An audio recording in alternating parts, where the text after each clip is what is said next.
지난 국가교육위원회의 공교육혁신보고서에서는 현행 서울지역 16개 대학에 대한 정시 40% 선발을 규정하고 있는 지침을 폐지해야 한다고 주장했습니다.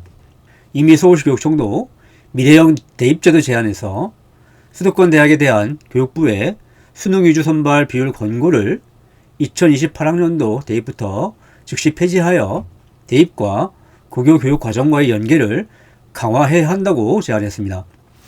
현행 대학 입시는 모집 시기에 따라 수시 모집과 정시 모집, 추가 모집으로 구분됩니다.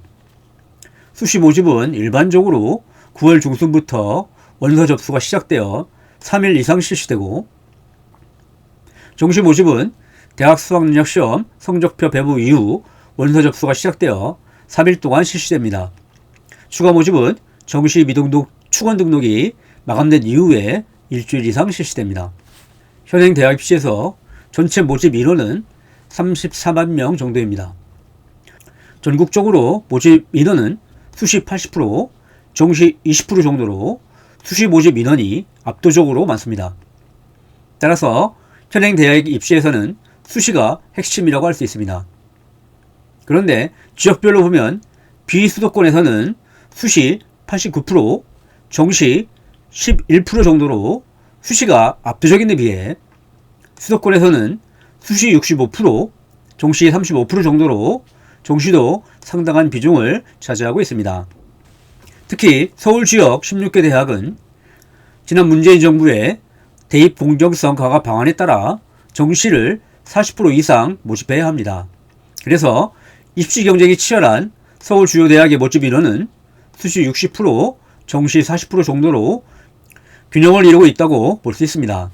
우리나라 대학 입시 역사는 고등학교 학생부, 국가고사, 대학 본고사 가운데 어느 하나를 지나치게 고집하면 심각한 부작용이 발생한다는 사실을 증명해온 과정이었습니다. 한국 역대 정부의 대학 입시 정책은 대학 본고사에서 국가고사로, 그리고 고등학교 학생부로 중심이 이동해 왔다고 할 수 있습니다. 역대 정부의 대입 정책이 모두 실패했다고 평가받는 이유도 핵심적인 전형 요소 가운데 어느 하나만을 지나치게 강조하는 이론적 시스템이었기 때문입니다. 초대 이승만 정부의 대입 정책은 대학별 본고사 중심 시스템입니다. 이승만 정부에서는 대학의 자율성을 최대한 존중하던 미국의 고등교육 모델에 따라 대학별 단독 시험제인 본고사를 실시했습니다. 입시 관리는 형식적으로 국가가 관장했지만 입시 주체는 정부의 별다른 규제 없이 각 대학에서 자율적으로 실시할 수 있도록 대학에 위임되었습니다. 이후 박정희 정부의 대입 정책도 대학별 본고사 중심 시스템이라고 할 수 있습니다. 당시 대학별 본고사가 국어, 영어, 수학 과목 중심으로 주관식 문항이 50% 이상 출제되는 등 난이도가 매우 높아서 과외 망국론이 나올 정도로 국민의 사교육비 부담을 가중시켰습니다. 그래서 박정희 정부는 1968년에 고등교육의 질을 높이고 부적격자를 가려낸다는 명분으로 본고사를 보완하는 국가고사인 대학입학 예비고사를 실시했습니다. 그런데 1973학년도 대비서부터 예비고사 성적도 본고사 성적과 함께 반영되면서 고등학생의 입시 부담이 이전보다 배로 늘어남으로써 고3병이 사회적 문제로 크게 대두되었습니다. 이후 전두환 정부의 대입 정책은 국가고사인 학력평가 중심 시스템이라고 할 수 있습니다. 전두환 정부는 과외 망국론으로 대표되는 사교육 문제와 늘어나는 재수생 문제를 해결하기 위해 출범 직후인 1980년에 과외 금지, 대학별 본고사 폐지, 졸업정원제를 골자로 하는 730 교육개혁 조치를 발표했습니다. 특히 과열과외를 해소하고 학교 교육을 정상화한다는 명분으로 대학별 본고사가 폐지됨에 따라 국가고사인 예비고사가 대학 입학 학력고사라는 명칭으로 바뀌어 입시의 핵심이 되었습니다. 이후 노태우 정부의 대입 정책도 국가고사인 학력고사 중심 시스템이라고 할 수 있습니다. 당시에는 학력고사의 실시, 채점, 결과 처리를 각 대학의 책임 아래 관리하며 자율적으로 10% 내외에서 과목별 가중치도 줄 수 있었습니다. 그리고 학력고사의 30% 내외를 주관식 완선형과 단답형으로 출제함으로써 학생들의 입시 부담이 커지고 채점이 공정하지 못하다는 비판이 제기되었습니다. 이후 김영삼 정부의 대입정책은 국가고사인 대학수학능력시험과 대학별 본고사 병행체제라고 할 수 있습니다. 김영삼 정부는 대학 교육을 수행하는 데 필요한 학업 능력과 사고 능력을 평가하겠다는 취지로 1994학년도부터 대학 수학능력시험을 도입하였습니다. 시험 과목은 언어, 수리탐구 1, 수리탐구 2, 외국어, 네 영역으로 구성되었습니다.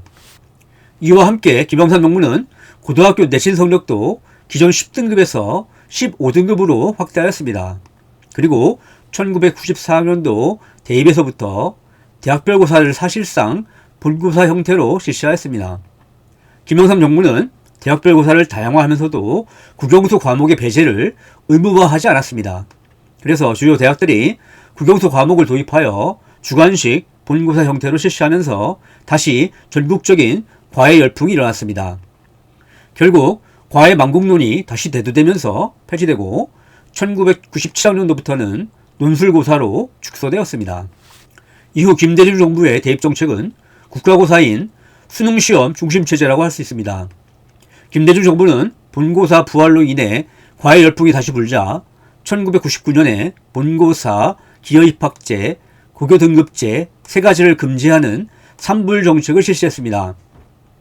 본고사는 전두환 정부에서 폐지된 이후 김영삼 정부에서 다시 부활했다가 김대중 정부에서 아예 금지된 것입니다.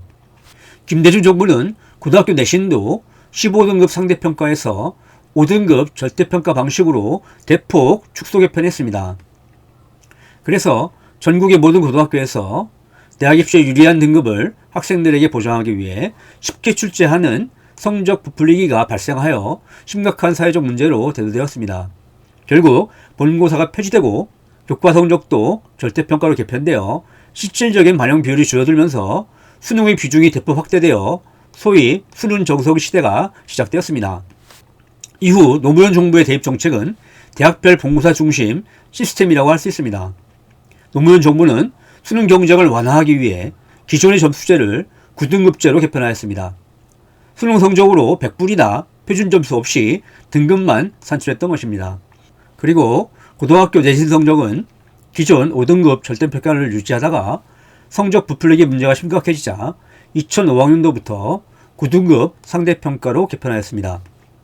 김대중 정부가 입시 경쟁을 완화하기 위해 2002학년도 대학 입시부터 실시했던 내신 절대평가는 전국적인 내신 부풀리기 문제를 해결하지 못하고 결국 다시 상대평가로 되돌아가고 말았습니다. 또한 노무현 정부는 수능 등급제와 내신 절대평가로 인해 약화된 변별력을 보완하기 위해 기존의 대학별 논술고사를 통합교과형 논술고사 형태로 강화하였습니다. 결국 통합 논술이 제2의 본고사라고 불리면서 범국민적인 논술 사교 광풍을 초래하고 말았습니다. 한편 이명박 정부는 국가의 수능, 고등학교 학생부, 대학의 논술을 모두 중시했다는 점에서 현행 다원적 대학 입시에 초석을 놓았다고 할 수 있습니다.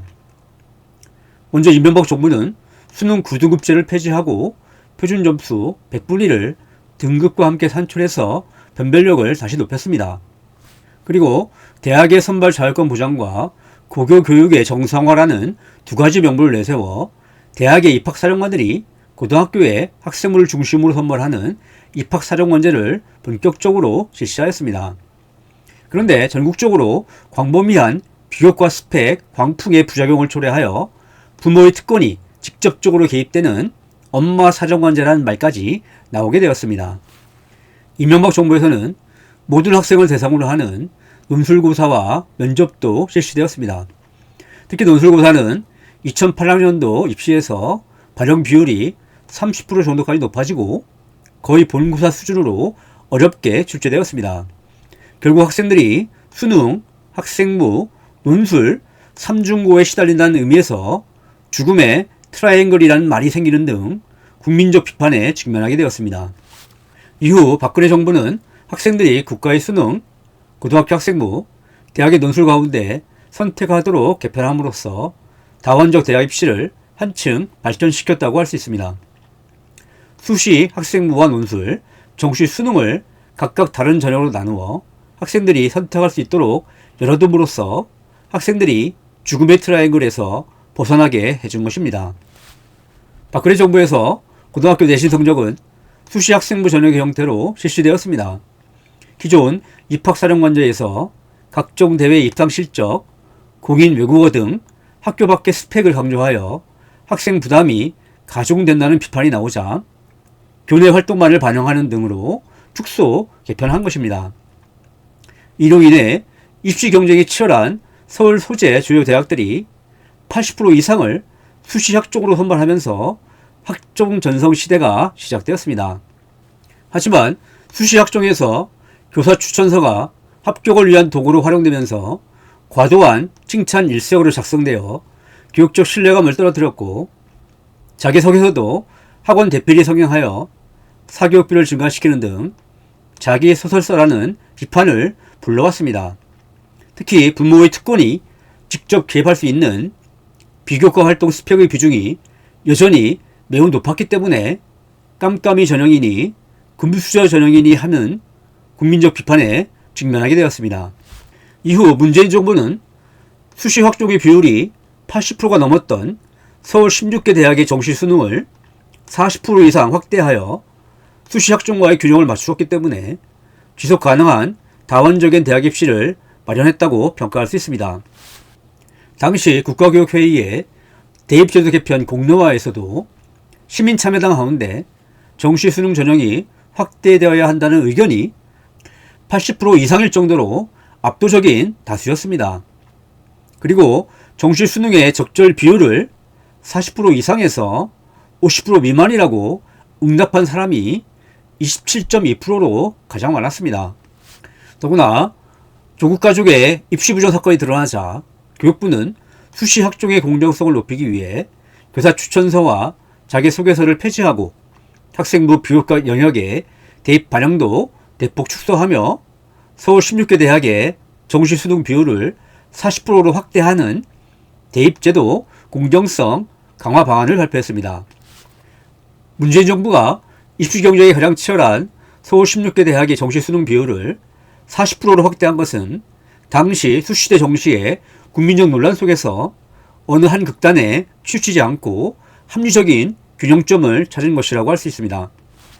이후 윤석열 정부에서 수시와 정시의 비율을 그대로 유지한 것도 현행 시스템이 적절하다고 인정했기 때문일 것입니다. 현행 대학 입시에서 모집 인원이 전국적으로는 수시 80%, 정시 20% 정도로 수시가 여전히 압도적으로 많습니다.